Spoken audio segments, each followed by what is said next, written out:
Hello, welcome back to খেলো Bangla channel. আজকের ভিডিওতে থাকছে মোহনবাগানের গোলকিপার বিশাল কাইত। তিনি একটা নতুন চুক্তিতে সই করেছেন।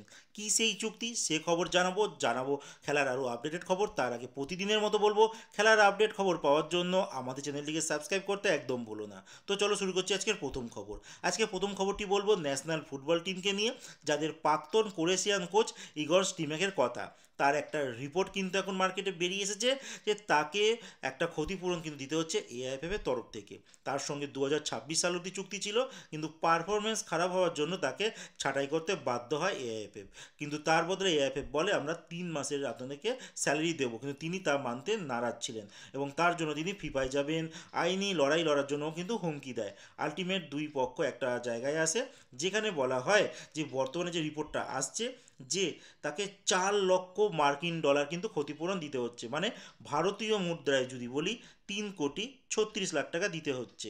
এর আগে তিনি দাবি করেছিলেন ভারতীয় মুদ্রায় 7.72 কোটি টাকা, মানে 7,72,00,000 টাকা দাবি করে। কিন্তু আলটিমেট একটা জায়গায় তারা সে মানে কথাবার্তা হয়, যেখানে বলা হয় 3.36 কোটি টাকা এই ম্যাটারটি ক্লোজ হয়। তো যাই হোক, একটা ভালো খবর, ম্যাটারটা ক্লোজ হয়ে গেল।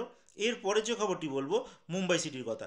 মুম্বাই সিটির গোলকিপার লাস্ট ইয়ারে খেলেছিলেন ভাস্কর রয়, যিনি একজন বাঙালি গোলকিপার। তিনি কিন্তু বাংলার ক্লাবে ফিরতে চলেছেন, মানে ফিরে গেছেন, সইও করে দিয়েছে। সেই ক্লাবটি হচ্ছে মোহনা স্পোর্টিং, যারা 3 নম্বর বাংলার ক্লাব, যারা আইএসএল কিন্তু খেলবে এবার। এরপরে যে খবরটি বলবো চার্চিল ব্রাদার্সের কথা। চার্চিল ব্রাদার্স একজন বিদেশি খেলোয়াড়কে কিন্তু সই করেছেন। তিনি একটা সময় পাঞ্জাব এফসিতে খেলেছেন এবং পাঞ্জাবের হয়ে 18টা ম্যাচে 13খানা গোলও করেছেন, মানে আই লিগে। এর মুহূর্তে তিনি চার্চিল ব্রাদার্সে সাইন করেছে, যিনি লাস্ট ইয়ার খেলেছেন একটা স্কটল্যান্ডের টপ ডিভিশন ক্লাব লিভিংস্টন এফসিতে। বলে রাখি এই খেলোয়াড়টির নাম কুর্তিস গুথরি। তো এই খেলোয়াড়টি কিন্তু সাইন করে নিয়েছে চার্চিল ব্রাদার্স।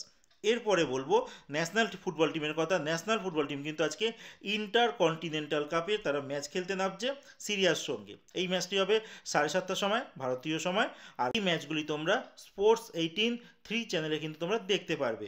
বলে রাখি এই ম্যাচটা কিন্তু ভারতীয় টিমের কাছে একটা মানে ডু আর ডাই ম্যাচ। এই ম্যাচ জিততে হবে, নাহলে কিন্তু কাপ হাতছাড়া হয়ে যাবে।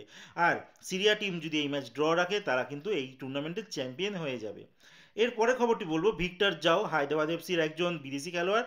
তার সঙ্গে কিন্তু হায়দ্রাবাদ এফসি কন্ট্যাক্ট এক্সটেন্ড করে নিয়েছে, মানে হায়দ্রাবাদ কিন্তু বিদেশি খেলোয়াড়দের মোটামুটি একটা সাইন করে নিচ্ছে। মানে যতটা পারা যায় তারা একটা টিমকে গুছিয়ে একটা মানে টিম নম্বর ব্যবস্থা তারা করছে। এই মুহূর্তে যা খবর আসছে, তো অনেক দেখতেই পেয়েছিল কিছুদিন আগে একটা ভিডিওতে তোমাদের আমি বলেছিলাম যে এফসি গোয়ার গোলকিপার আর্শদীপ সিংকেও কিন্তু তারা সাইন করে নিয়েছে, লেনি রড্রিগেজকেও কিন্তু সাইন করে নিয়েছে। মোটামুটি একটা টিম তারা করেছে, যেহেতু হাতে খুব কম সময় ছিল। দেখা যাক নেক্সট ইয়ার হয়তো তারা কিছু বেটার টিম করতে পারে। এরপর লাস্ট যে খবরটি বলবো সেটা হচ্ছে মোহনবাগান সুপার জায়েন্টের গোলকিপার বিশাল কাইতের কথা। বিশাল কাইত, তার সঙ্গে কিন্তু কন্ট্যাক্ট ছিল 2025 সাল অবধি মোহনবাগানে, মানে 2022 থেকে 25। এই মুহূর্তে কিন্তু বিশাল কাইত মোহনবাগানের সঙ্গে কন্ট্যাক্ট 2029 সাল অবধি কিন্তু বাড়িয়ে নিয়েছে। আর বর্তমানে এই খেলোয়াড়টির বয়স 28 বছর। মানে মোটামুটি এই খেলোয়াড়টি যা পারফরমেন্স করছে, মোহনবাগান টিম না ছাড়ারই কথা। সেই দিক থেকে নিজের কেরিয়ারের কথাও ভাবলো খেলোয়াড়টি, যে মোহনবাগান একটা বড় ক্লাব, বাইরে ক্লাবে যাওয়া ঠিকঠাক হবে না।